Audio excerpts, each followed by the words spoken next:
the basic thing. How do you get your employees their membership for the SSS? Is that, do you need a physical form, or can you do that through your?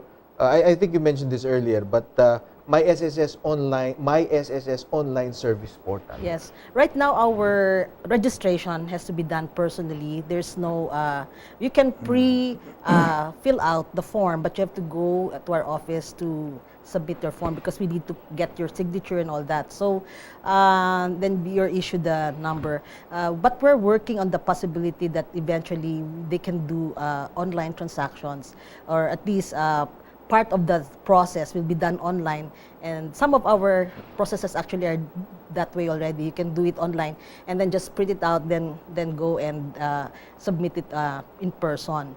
No, but because this is registration, this enrollment, and the identity of the person has to be established from the very start, that's why it's important that they go to our offices first. You know, I once went to your office, and I used to be a private sector employee. I switched to government. But when I switched back to the private sector, apparently the information, my remittances before, were still intact, and they were listed. So people can take advantage of that. Yes, they can access their own records. They can go to our website, www.sss.gov't, and register there. And later on, they can look at their own information, their own data. Okay. Yeah, so.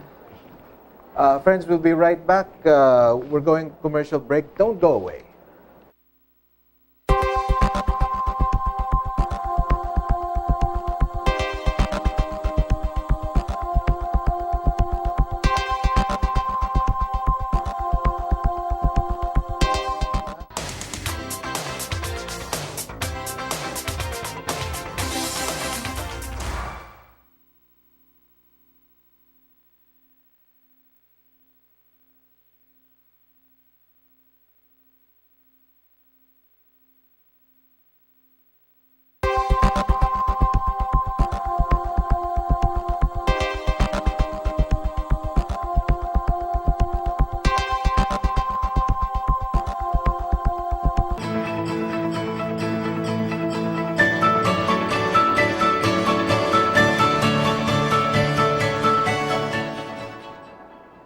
Practical Business is back, and we're back with Mr. Jess Arranza, the chairman of the Federation of Philippine Industries.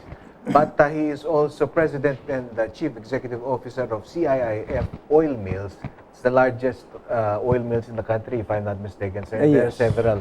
Okay, sir, tell us something about the current status of the coconut industry. I understand there are 3.1 million hectares that are devoted to coconut, and yet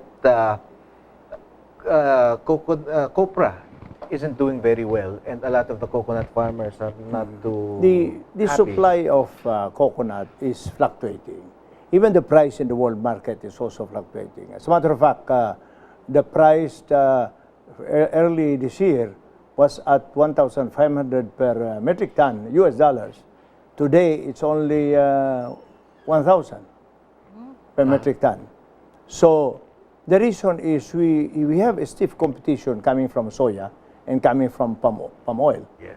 And it doesn't need to have a genius to predict the outcome of this. You know, palm oil can produce 5 tons of oil per hectare. But coconut can only produce 450 kilos of oil per hectare. Yes. So even how do you compute it, you will end up losing. So the idea now is really to put coconut oil into higher value. For instance, you can go into coconut water. We are planning to go into the extract from coconut, which will prevent and cure Alzheimer, which we will soon launch. Is that you know, a lot of food supplements say that they have no therapeutic claims. Is this No, this is proven, and we have published the book of Dr. Phipes talking about this. No, we are the publisher here, and if you read it carefully, then you will know that it is accurate to claim. I'm a great So believer the coconut in that. tree has been called the tree of life, and it's really been associated with the Filipinos. And yet, the coconut farmers are some of the poorest poorest Filipinos, poorest farmers. You had the CIIF fund before. I Yes. understand there has been some movement regarding the judicial. Well, the total fund, before we can use the Yes. dividends Uh-huh. during the time of GMA. Yes. But lately, because of the decision of the Supreme Court decided that this money is government, and this is exclusively to be used by the coconut farmers and the coconut industry. However, unfortunately, they decided that all the funds, whether it is the principal or the dividends, shall be deposited on escrow. Nobody can touch it. So this is where the farmers are trying to appeal to the government and to the Supreme Court. I know the president cannot do anything here because it's a Supreme Court game, no? It's pending in the Supreme Court. The decision was handed. Unfortunately, we cannot leave it because there was somebody who filed a motion for recon. Yes. And so the motion for recon has been there for 4 months. So we would like to appeal to the Supreme Court. This is the time for us to release the fund so that it can help the coconut farmers. Sir, but I've interviewed many coconut farmers regarding this issue over the years. No, a lot of them seem to think that the money will be chopped into small amounts I know. and given to them personally. But how do we use this fund? It's a large amount of money to benefit to have some downstream effect on the coconut farmers. Yeah, there is a limitation. If the Supreme Court's decision will become final and executory, Yes. then there are limitations. One, it should be used for the benefit of the coconut farmers. What's this? We can use this for the replanting program, for intercropping that will augment the income of the farmers, for education for the farmers, children of the farmers, because I do believe that it is only through education that you can level the playing field between the rich and the poor. Yes. And for industry, you can go into higher value. You can go into chemicals. We were the first one to have the chemical plant, which was built by the Ambassador Danding Cuanco. Yes. But now it's crying for support, begging for support, because it has to improve their equipment, their machineries. And they're running out of money, but we have on escrow 10 billion pesos with the United Coconut Planters, which nobody can touch. And it's just earning about 3%. Why has the demand for coconut stayed relatively limited in view of the fact that we have a lot of coconut derivatives now? Of course, in the 90s, the craze regarding the nata de coco was all the rage. Then the VCO, the virgin coconut oil. Coir. And now we even have biofuels. The answer Why doesn't this the answer, Miguel, develop? is this. Coconut has been politicized Okay. for a long time. They always thought that some people are making money out of it. They even filed cases. Shouldn't that be the case? They even filed cases. They thought always that what has been done before are wrong, and therefore it should be corrected. So they filed cases. My simple answer there is, coconut levy was collected to subsidize the consumers in 1973, when there was shortage of fats and oil in the world market. The total collection was 9.6 billion. Yes.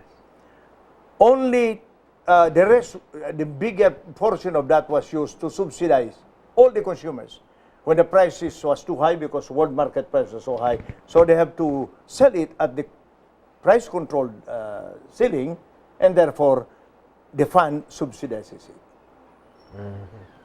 What remained was 2.5 billion. And the 2.5 billion was used to buy the oil mills, to set up the cocoa bank, the insurance, and the oleochemicals. Yes. And if you look at the value, the share of CIIF mills in San Miguel, that will be a total of, and guaranteed price, that will be 70 billion. That will become liquid by October, because there's a guarantee that San Miguel will buy it back. And if you privatize all, all these cocoa finance mills and establishments, the total will be 120 billion, conservatively. So do you think there is So my point, Miguel, is, my God, I gave you a capital of 2.5. Now it is 130 billion. okay? Then you still accuse people of stealing money from that fund? It's unfair. Because the whole judicial process is sort of stalled the whole industry. This has been to the detriment of the farmer. Yes, we are planning this just this morning. I was talking to our lawyers. We are planning to file a motion for intervention. We will appeal together with the coconut farmers to temporarily release even 3 billion just to rehabilitate the oleochemicals, because that will become the savior of the industry. Do these people, these several million coconut farmers in the Philippines, do they have any sort of pension coverage at all? Well, they have insurance. Unfortunately, they get the money when they die because death. Okay. But we are envisioning that if we have that money, we will be able to go into medical. Is there any way you can work with the SSS since We can. we're into corporate We can. farming now? I think that's We can even work for through PhilHealth. On, Self-employed farmers are covered by SSS. So if That's many good. of these We can work it out. coconut farmers are really self-employed because they have their own parcel of land or farm. That's a good then- idea. Yeah, pwede. So we You have should the be in the FPI. coconut industry, Miguel. We have the FPI here, we have the SSS here, we Yes. have a problem, and since the two of you are together, it's one of the reasons why I got you two together, because, But you know, there is sort of a correlation, because basically what we're talking about is long-term security for the Yes. Filipino. Either he's a businessman, a middle-class white-collar worker, a blue-collar worker, or down the line, a farmer still. They have to set aside something for the future, But, di ba? That's right. Miguel, let me just go back. Just a background. That's just the idea of how to use the money. Senator Enrile and Congressman Tanyada filed two bills, one in the lower house, one in the Senate. They are it will create a committee, a trust committee, that will handle the disbursement and utilization of the fund. But there is a collateral there. All this amount, whether liquid and then after privatization, all this will be used. That's how we discussed with Senator Enrile. All this will be used to buy government securities. By so doing, you will be able to help the government not to borrow money anymore. Uh-huh. And we will only utilize to help the farmers. We estimate, based on the liquid fund, it's about 3 billion a year. So we can use that to help the farmers and to improve the coconut industry. So the principle will always be intact. Okay. Sir, I'll ask you whether, since you run CIIF oil mills, if there is smuggling of cooking oil or palm oil into the local market. But before you answer that, we'll pause for station break. We'll be right back. Don't go away.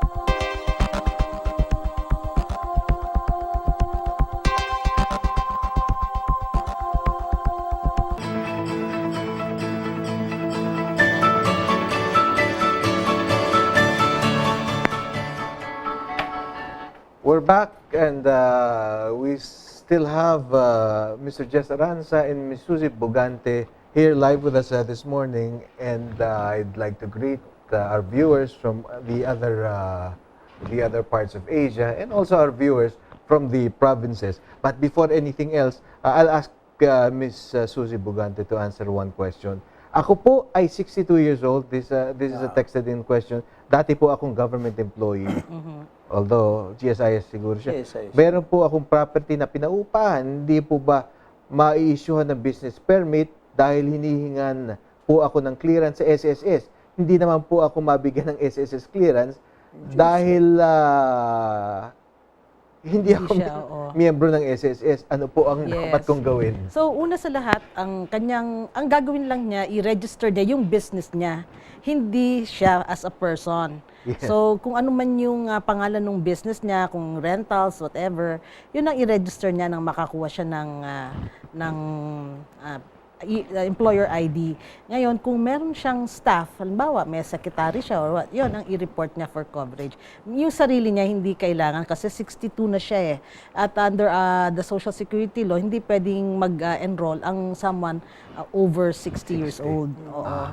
Okay, sir. Pero may sagot ako doon kung pwede. Ano ho? Sabihin mo na patanggal na lang yung nasa gobyerno at trabaho. Kasi mukhang medyo may katangahan yun. Sir, before I ask a question of my own, we have another question for you. Texted in question, but it's not signed, no? So I don't know who texted it. For Mr. Arranza, how effective is the automation efforts of the BOC, so Bureau of Customs? It seems unscrupulous individuals will always find loopholes in whatever system is implemented. You know. Meron pa ba sir na corruption sa BOC? First, Rufy is a good man. Okay. I've known the guy. We have worked together, and even now we have MOA. That's why we are able to catch all these smugglers. As a matter of fact, 45 people of FPI from different